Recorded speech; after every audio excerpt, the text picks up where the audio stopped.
Hello and welcome to Vacations by Tiffany. I'm your go-to travel agent for all things cruises, Disney, and more.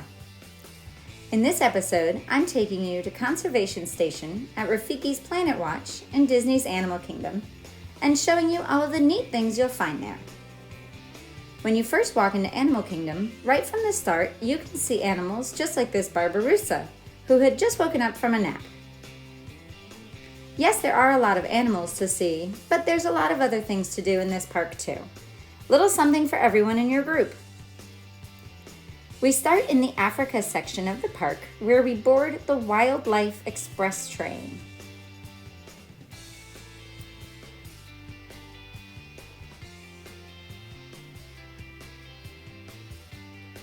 You don't need to have Disney's Genie Plus service here. There's not usually a long line or really even a big crowd depending on the time of day or the time of year that you're coming to Disney World.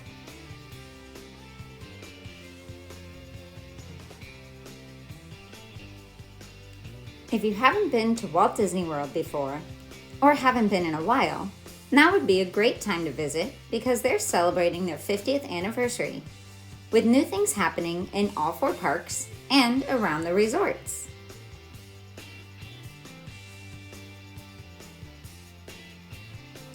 There's a lot of neat details in the train station, and the train ride makes a great getaway to cool down in the summer or maybe get out of the rain.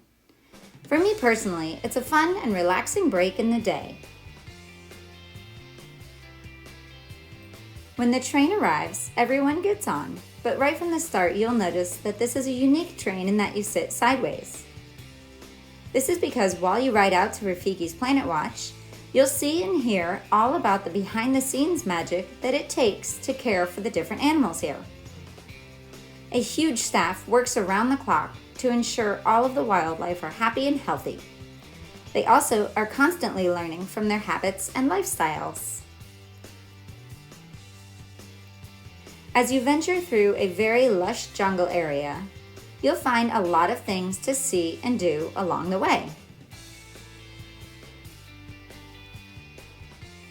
If you're doing the Wilderness Explorers Workbook, you'll find a couple different badges here too. There's little signs to read as you're walking, and you can learn more about Disney's long-term conservation efforts, or even things that you can do in your own home to help protect the planet. Things like hanging a birdhouse or starting a butterfly garden. Sometimes you might be lucky enough to catch the resident veterinarians performing a routine checkup on the animals. I didn't see any during our visit, but I was told that there was going to be one later that day. You could easily find out and plan your visit around this if you're interested. Perhaps you or one of your kids wants to be a veterinarian. I would highly recommend checking this place out. There are windows where you can see snakes, spiders, amphibians, bugs, and lots of other smaller animals and learn about their habitats and what they eat. The affection section is what they call the petting zoo area here at Rafiki's Planet Watch. And they also have animal info sessions throughout the day. There are a lot of animal care experts walking around and telling you all about the different animals and the best way to pet them. There's a lot of goats, llamas, donkeys, pigs, and cows.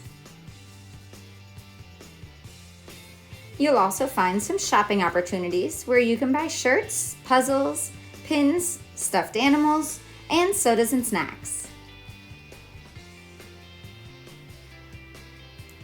This beautiful mural here was hand painted and features hundreds of animals. And if you're into looking for hidden Mickeys, definitely keep your eyes open because you'll find some really good ones.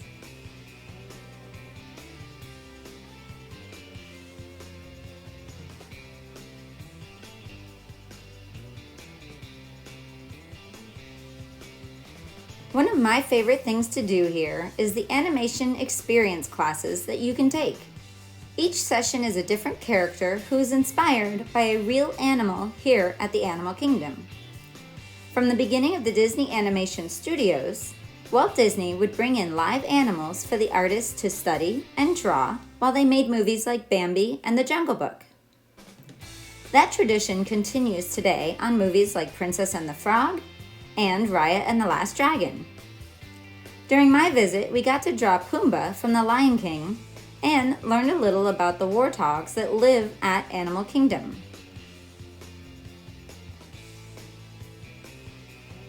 There's a lot of characters that you might end up drawing, like Baloo, Simba, or Thumper, just to name a few.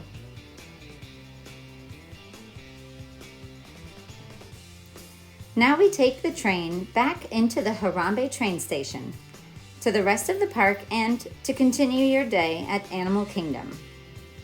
In the Africa area of the park, you could get lunch at the Harambe Market, go see the Festival of the Lion King show, or, one of my favorites, ride the Kilimanjaro safaris. There's plenty to fill your day here. Be sure to check out my other episodes to learn more.